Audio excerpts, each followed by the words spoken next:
Today, we're diving into one of the most famous and, let's be honest, one of the most chilling experiments in the history of psychology. We're talking about the Milgram experiment, a study that tried to measure the deeply unsettling power of obedience to authority. And this quote from C.P. Snow, it just hits the nail on the head. You see, the psychologist Stanley Milgram wasn't just driven by academic curiosity. He was haunted by the Holocaust and wanted to understand how something so horrific could happen. He wanted to get to the psychological root that binds people to authority, even when it's telling them to do terrible things. So the big question for Milgram was this: how on earth could millions of ordinary German citizens go along with the atrocities of the Nazi regime?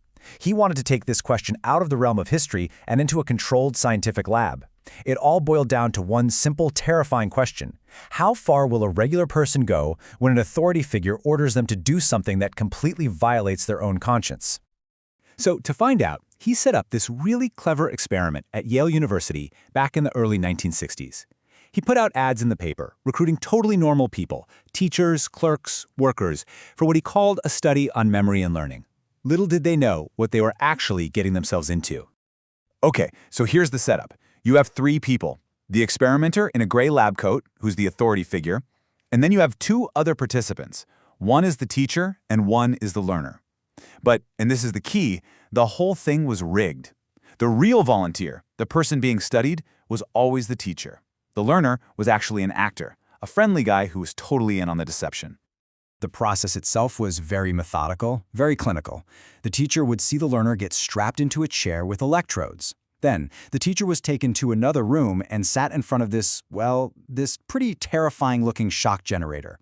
The job was simple. The learner had to memorize word pairs, and for every wrong answer, the teacher had to flip a switch and deliver an electric shock, increasing the voltage by 15 volts every single time.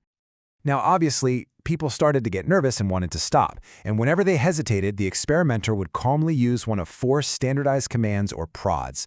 It would start with a simple, "Please continue." Then, if they still resisted, it would escalate to, "The experimenter requires that you continue." And finally, "You have no other choice, you must go on." He never shouted, never threatened them. He just calmly asserted his authority. So before we get to the results, I want you to really put yourself in that chair. Imagine you're the teacher. You're there to help with a scientific study. The guy in the lab coat seems totally in control, and you've already agreed to be here. The first few shocks are tiny, barely a buzz. No, seriously, take a second and think about it. The guy in the other room starts grunting, then shouting. At what voltage would you finally stand up and say, "Nope, I'm out, I'm not doing this anymore"? Where do you draw the line? And this wasn't some subtle thing. The actor's protests were scripted to get worse and worse.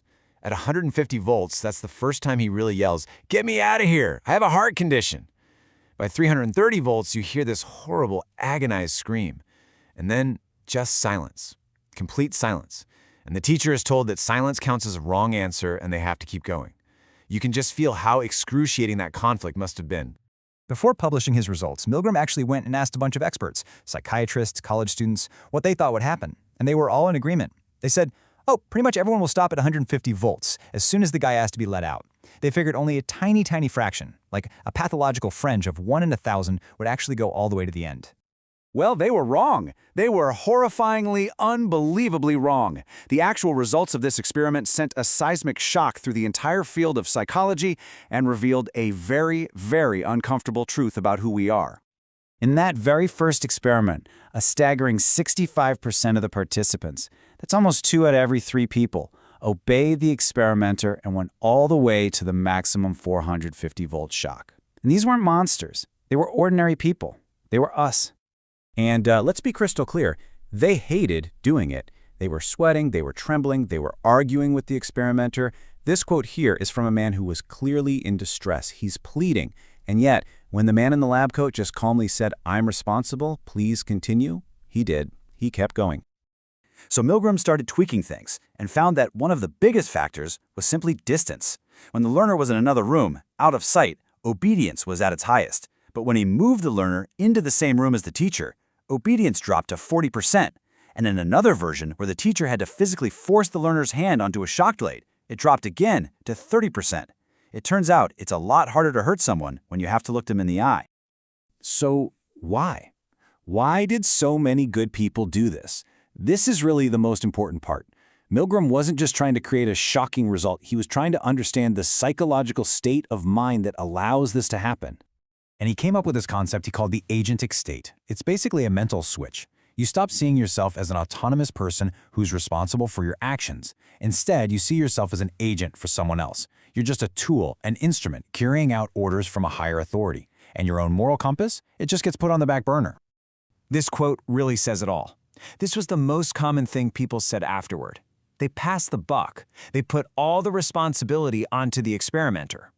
It's that classic line, "I was just following orders."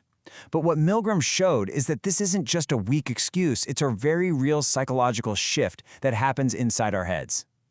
Milgram also pointed out these little psychological traps that made it so hard for people to just walk away. There's the basic awkwardness of making a scene. People had made a promise to participate. They got so focused on the technical task of flipping the right switches, and crucially, they trusted the institution. This was Yale University. The guy in the lab coat must know what he's doing, right? But here's the thing. Not everybody obeyed. About a third of the people did defy the experimenter.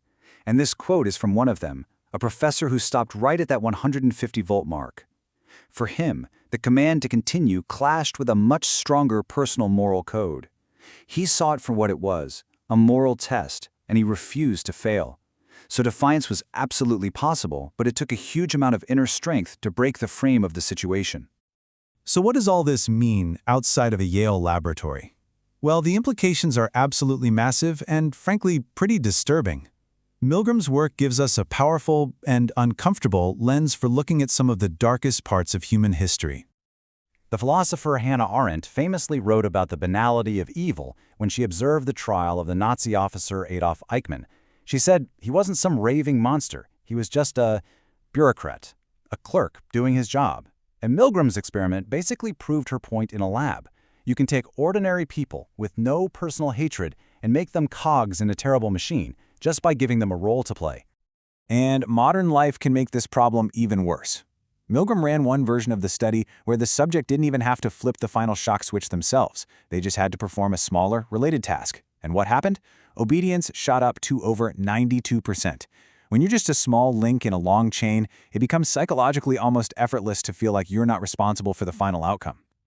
George Orwell understood this perfectly. He wrote about how the bomber pilot dropping bombs from high in the sky doesn't think of himself as a murderer. He's just a professional, doing his duty. Milgram's experiment took that abstract idea and made it terrifyingly, concretely real. And all of this leaves us with one final, haunting question. In our complex world, where so many of our jobs are just one small piece of a much bigger process, and where responsibility is so easily spread out, how do we stay connected to our own conscience? The Milgram experiment offers no easy answers, but it forces us. It demands that we ask the question. And that is why, decades later, it is still so incredibly important.